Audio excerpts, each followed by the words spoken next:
And I just wanted to introduce the seminar now. So it's Harnessing Diversity and Inclusion to Foster Creativity. And the workshop is going to provide an overview of diversity, inclusion, bias, and how our differences foster innovation, creativity, and better problem solving. And I would like to welcome and thank Candice LaBelle for being here.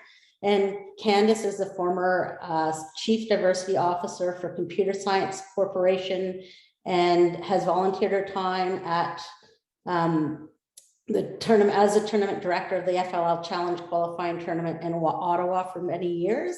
So Candice, I'd love you to begin your talk, and I am going to go on mute and off camera now. Okay, thanks very much. Good evening, everybody. It's really nice to have some a live audience in a recorded session. So thanks very much for joining us this evening. Like I was mentioning before some of you came online, this is something that I hope that I'll be able to share some new thoughts and ideas on a topic that is really widely discussed, especially these days, which is fabulous, because I think that it's really incredibly important. So as mentioned, if you have any questions on the actual content on a particular slide and you'd like some clarity, then feel free to kind of nudge in and interrupt me. Otherwise, if there's questions that are general or going to drive some discussion that isn't necessarily targeted to one particular thing that I'm talking about on a slide, then please wait until the end and I will leave some time for some discussion. So today we're going to talk about inclusion and diversity and how they are a powerful tool and experience for your team to pull together for creativity, innovation, and problem solving. So first, let's talk about what is diversity. So diversity is a word that is really thrown around these days, and basically diversity means different, right? There are ways that we're different in between all sorts of individuals. And when you look at an iceberg, for example, I find that it's a great representation of diversity, because what you see above the waterline is one kind of aspect of diversity, right? And so you could see things like physical traits, you could see somebody's body size, you could see, their age or how they behave or what their skin color is. And in some cases, you can see gender or physical abilities. But there are many, many things that make us who we are, that drive our perspectives, that you're not able to see just by looking at somebody's physical appearance. So for example, when you look at me, you don't necessarily know my religion unless I'm expressing it in a visual way. Say, for example, if I was wearing a hijab, you would assume that I was Muslim. You don't know what rank I am in an organization other than I just got introduced. You don't necessarily know what culture or background I come from, or whether I'm married, what I believe in, what kind of music I like, where I work. You actually don't know any of those things about me just by looking at me. And many of the things below the iceberg are equally or even more important to driving somebody's perspectives as what you would see above the waterline. So diversity I define as the various differences that each of us bring to a project, and the collective mixture of all this pulling together and embracing all of the different thoughts and ideas and perspectives that each of us has, because we are so different. So you'll hear me use that word perspectives a lot, and just understanding when it comes to perspectives, even at this very same moment, while we are sharing an experience, every single one of us has a different perspective. Even as I look right now, everything that I see at the same moment that we're sharing is completely and totally different from everything that every single one of you is seeing. Even though you're looking at the same presentation, the room that you're looking at the presentation in is different. Your peripheral vision is different. The way that your eyes see the pictures on the screen is different.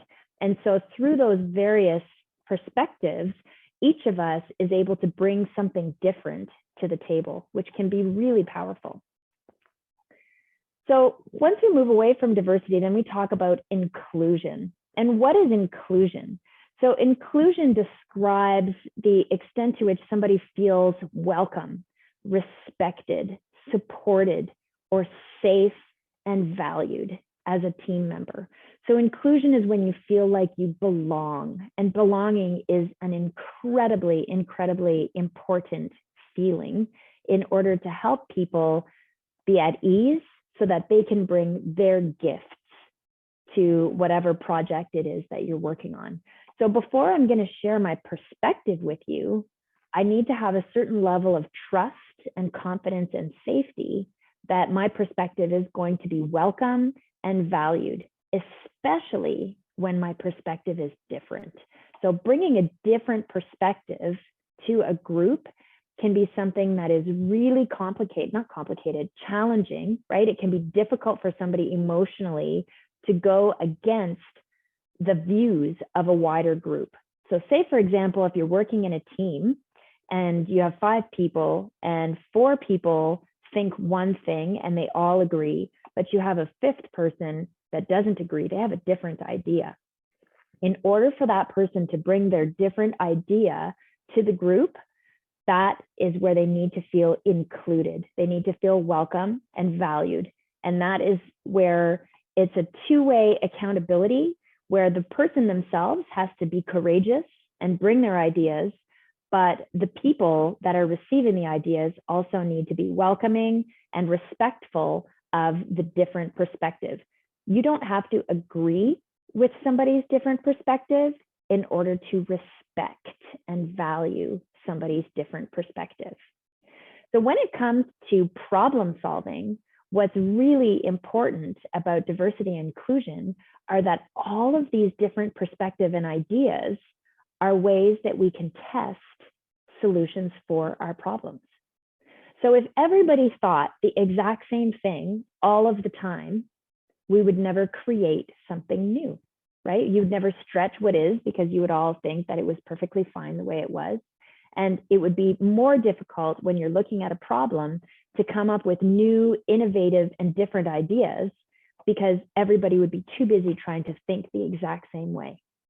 So the best part about diversity and inclusion is when you find the sweet spot of people feeling safe and included and able to bring their gifts to your group, that's when you maximize the potential of the problem solving and the creativity and the thought generation of your project team.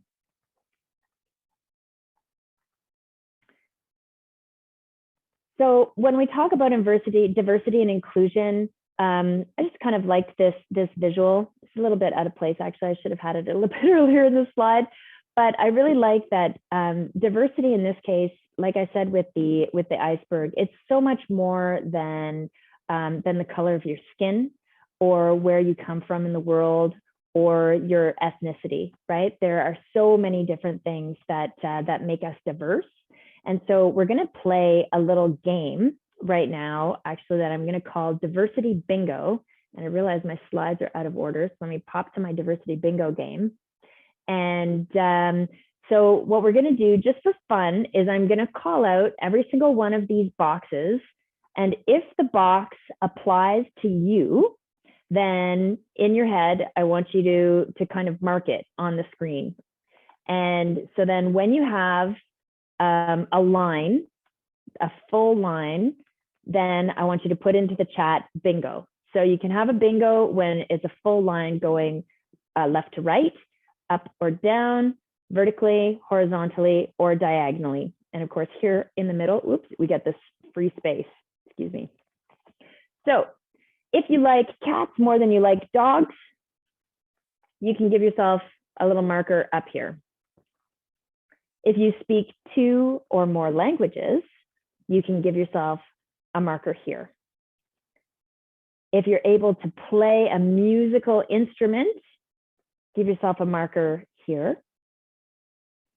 If you have more than 3 races represented in your family, check this box. And if you can break dance, check this box. Do I have any bingos?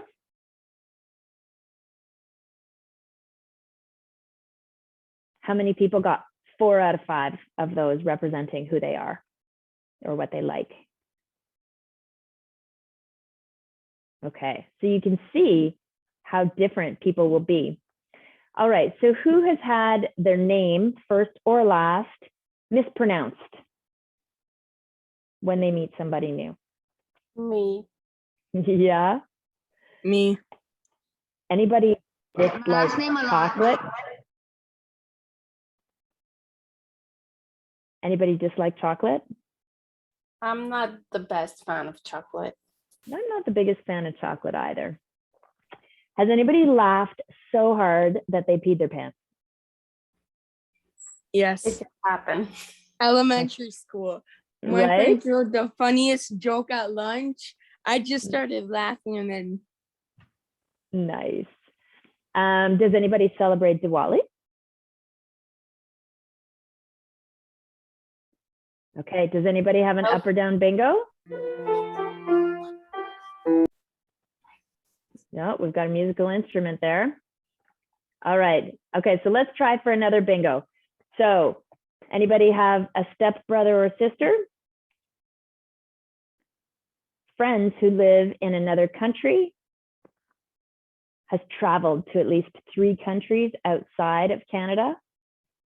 Or has 2 or more siblings? Do we have a bingo this way?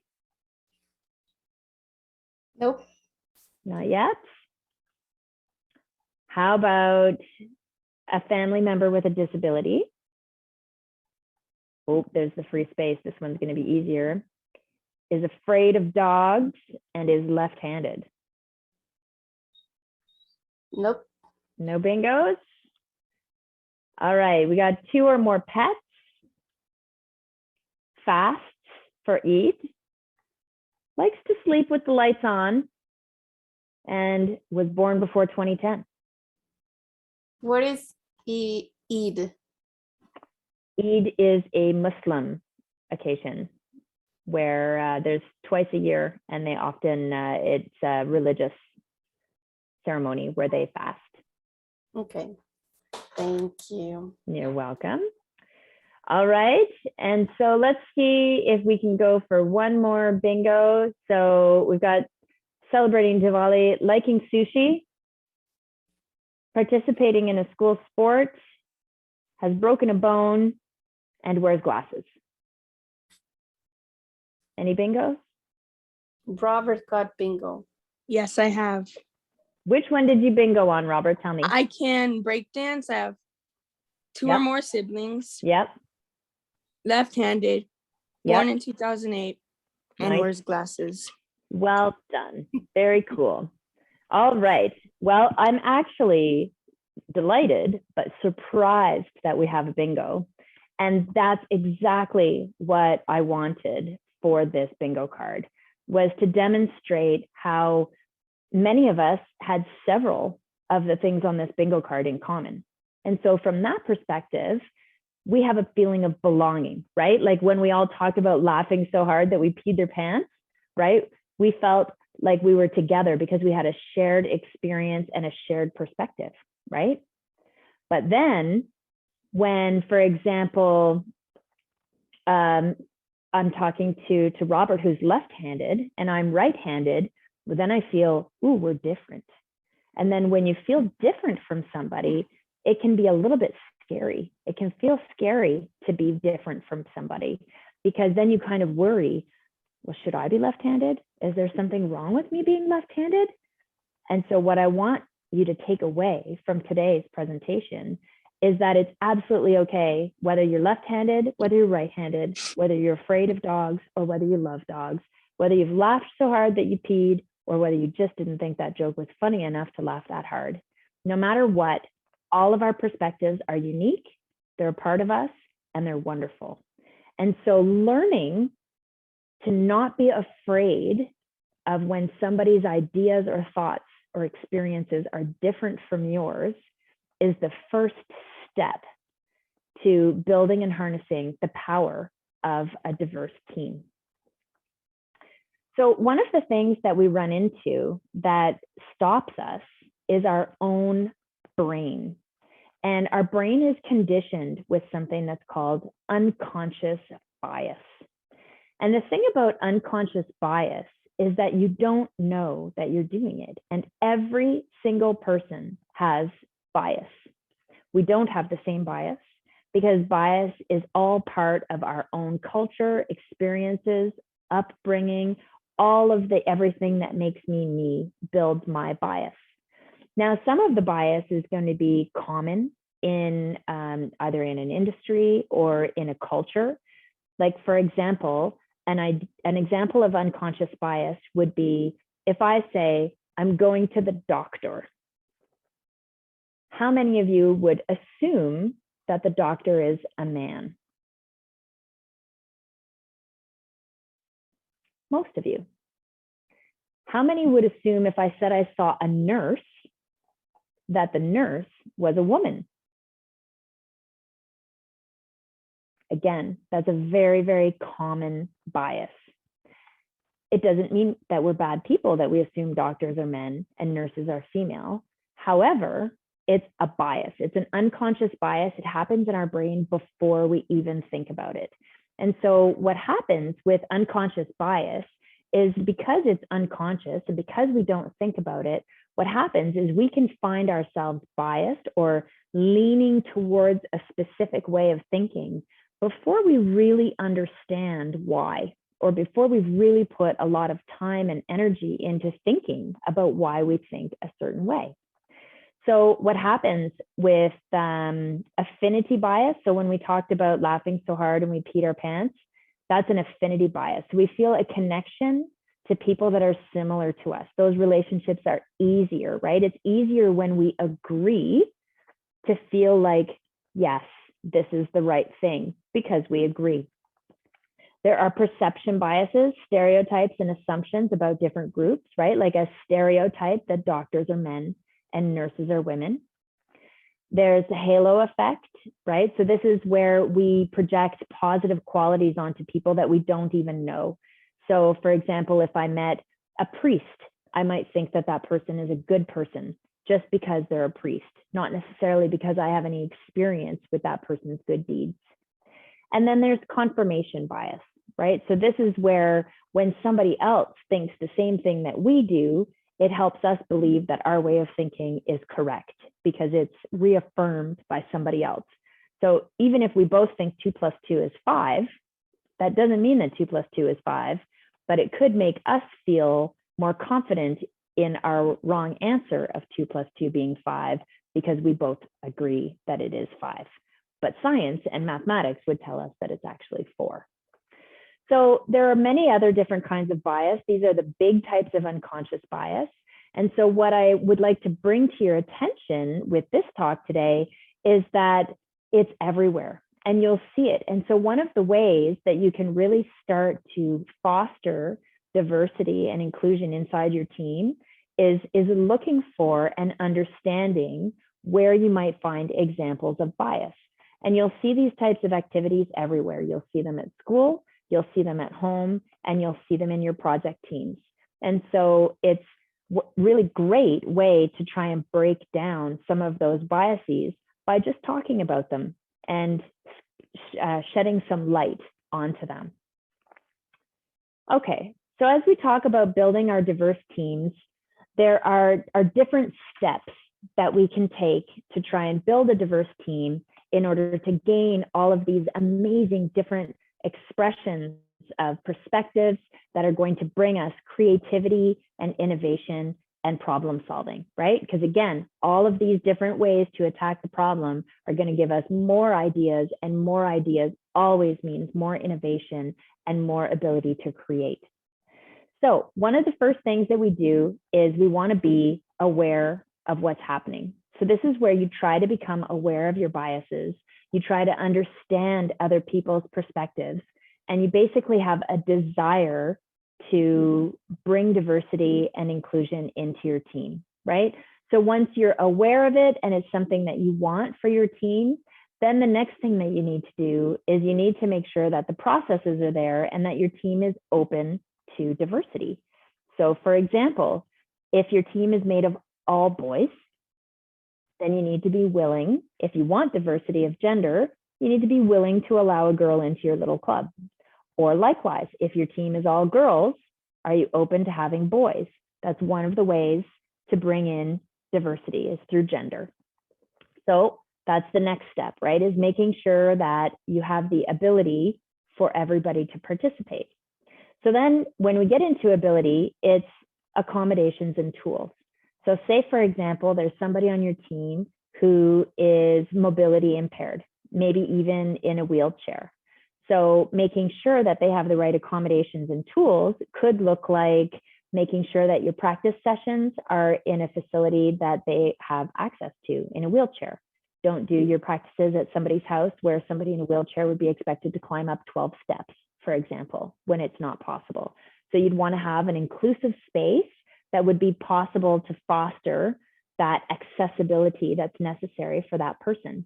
Or, for example, if there was somebody that was restricted in their sight, that you would have the ability to have tools that maybe could read for them, right? So there are tools that that people use when they're limited by their sight. Sometimes there's magnification on the screen. There are many different kinds of automated tools. And then, thinking outside the box in how you might make sure that this person stays engaged and has access to teamwork that, they don't see the same way as you do. Then there's programs and supports, right? So programs and supports is making sure that once you have invited people with different perspectives and abilities into your group, right, then you're making sure that they have the support that they need to succeed.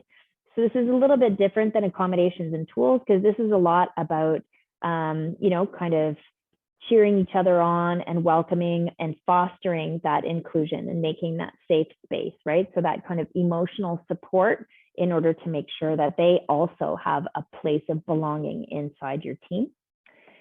And then there's monitoring. So feedback within your project team, this could look like a discussion group, right? And having a chat and saying, how are we doing? Are we really like all in one single camp? Are we thinking outside the box?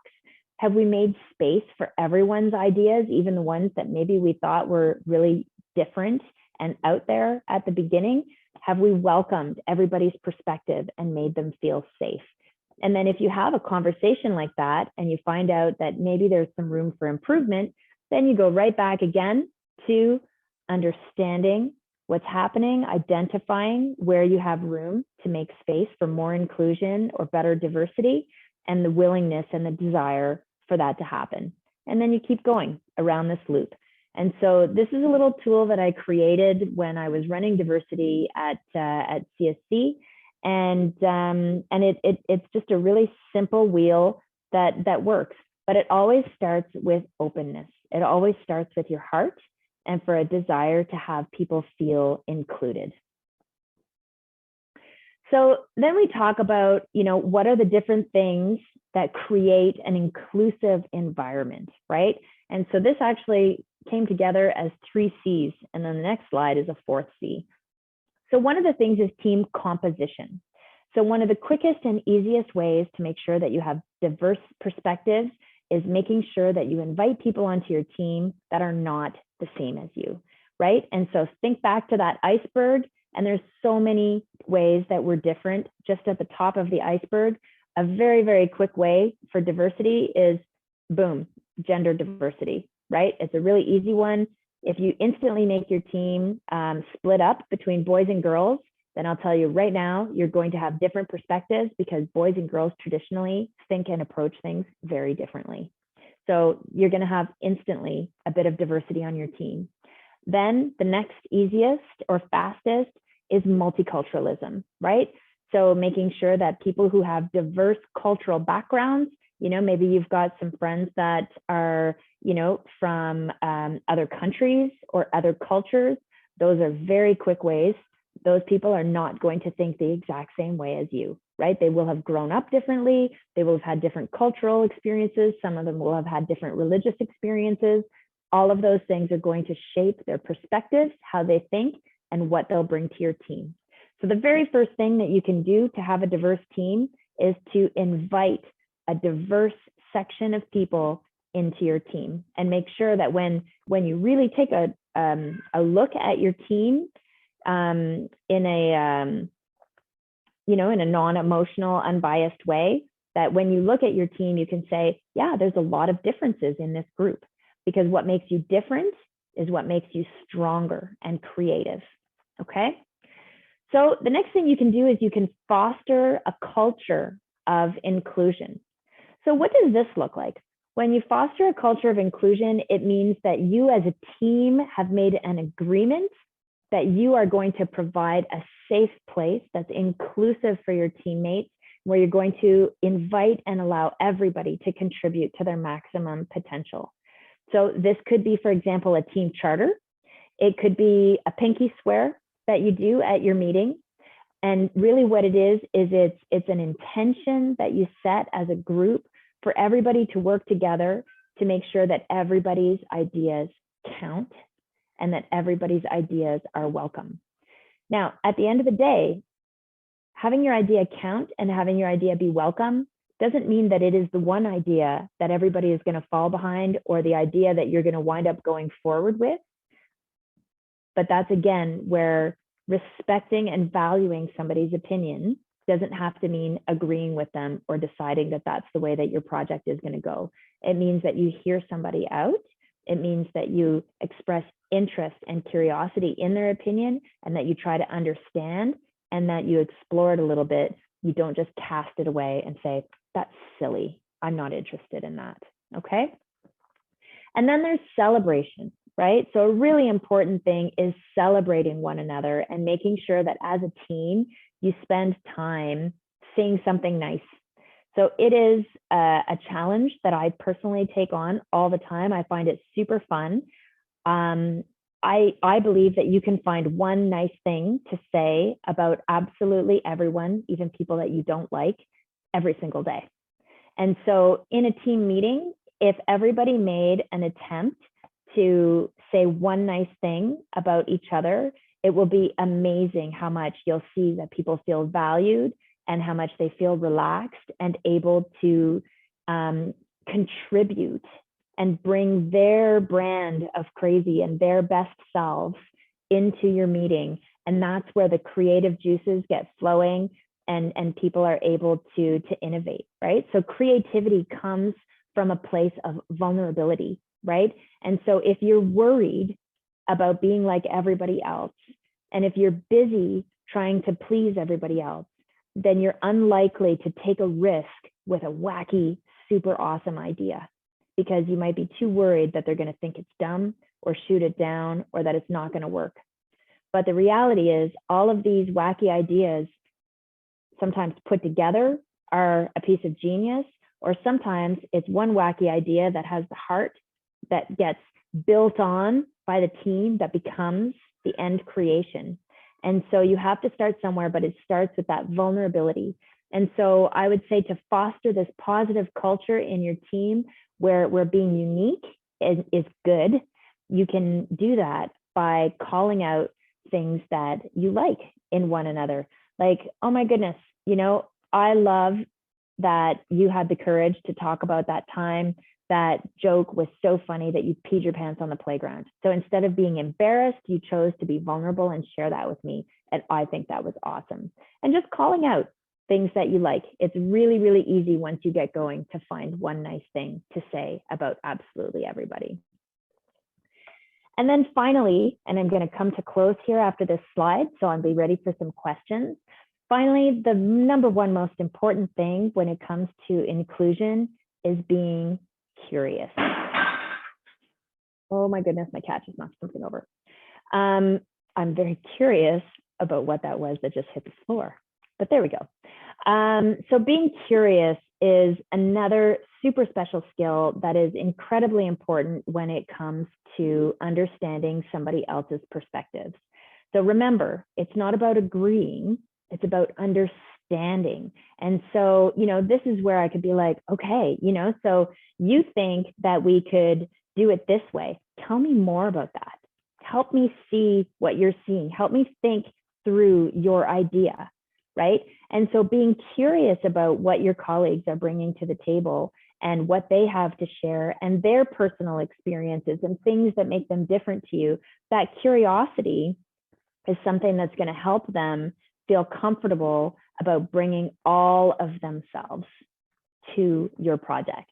And so when I'm holding back and when I'm hiding little bits of myself and when I'm nervous that you're judging me, I'm not going to be my best self. I'm not going to be all of me, and I'm going to be holding back. And so I'm not going to be able to be my best problem solver. I'm not going to be able to be my best teammate, and I'm not going to have all of the greatest ideas because I'm going to be hiding a little bit. So one of the ways that you can help me not hide is by being curious and being gentle and helping explore my ideas. And so I'll close out with this quote from Albert Einstein, who I'm sure we can all agree is actually an exceptional person, but he would have told you that he has no special talents, that he's only passionately curious. And all of the things that Einstein explored and discovered were because he wanted to understand. And he just kept on going. Why does it work that way? Why is that? Why is that? And he just kept exploring and digging out of curiosity. And he never gave up being curious. And so that's what I would leave you with, would be this message of be curious about what makes you different, because it is in your differences that you will be stronger. And through those differences, you're going to have better projects, better solutions, better robots, better designs, and better chances at absolutely crushing it at the FLL tournaments. So thank you very much. That's my talk about inclusion and diversity. And so I do have a few moments here for some questions if anybody in the group wants to have a little chat. Joanna, I actually had a question. Sure. So how do you identify your own biases, and then what can you do to kind of get rid of them, I guess, for lack of better word? Is there something that you can sort of work on so that you maybe don't Sure. unconscious bias? Yeah, so the first thing is you will always have unconscious bias and you will never get rid of it. Okay, so one of the things that you need to do is accept and understand your own biases, right? And so it's really more about knowing yourself. It's not about judging yourself. So you don't want to get rid of your bias, because your bias is part of you. It's part of who you are and how you think, and your lived experience that has, you know, it's got functions in your brain, you know, on decision making, etc. Right? So it's all kind of part of the natural order of things. But one of the things that you can do to become aware of your bias, to ensure that your bias isn't leading you someplace that you don't want it to lead you, right, which is really the negative unintended consequence, is there are all sorts of different unconscious bias training classes that you can take online, and they will help you become aware of your biases through a variety of different questions, etc. You know, much more in depth than what I asked. Like, for example, you know, when you think of a doctor, who thinks of a man? And really 99% of the population thinks of a man. A visual of a man comes to mind when you think doctor, right? Or dentist or firefighter. You know, you're almost always going to think that that's a man. And it doesn't mean that he can't be a woman. It's just stereotypes that we have been conditioned to. It doesn't make you a bad person. It's just your bias. And so it's important, say, for example, if you are a hiring professional, right? It's important to understand your biases so that you're not making decisions outside of data, right? Because what happens is we wind up making a decision based on what we think we know because of our bias, but not what is actually real. So if you were actually inclined, then that's what I would recommend, is you could Google. Facebook has a whole bunch of unconscious bias training that you can access for free. There's tons of it all over the internet. And you could just take some unconscious bias training. And what it'll do is it'll help you understand yourself and the ways that you show your own personal biases. And by shining the light on them, you can decide whether they serve you or not, and how you want to manage them going forward. Nice. But they're not bad, Joanna. So you'll never get rid of them. Everybody has bias. Everybody has it, and it's just a thing. That's wonderful. Thank you. And does anyone have any other questions? Because I actually have one more if nobody else has any questions. No. So as there's a lot of young people here, and if they're on a team and they feel that maybe like a coach or a mentor isn't being as open as they should be, is there some way that they could approach that person, or what should they do to sort of approach someone who they may feel uncomfortable like talking to about that? Yeah, I mean, it's tricky because it's two-sided, right? So it takes the courage to speak up, and it also requires the coach or the leader in this position, right? To be open to the conversation. So this is where it's really great if you have a team charter. So a team charter is where you get together and you decide how you're going to handle difficult circumstances before they come up.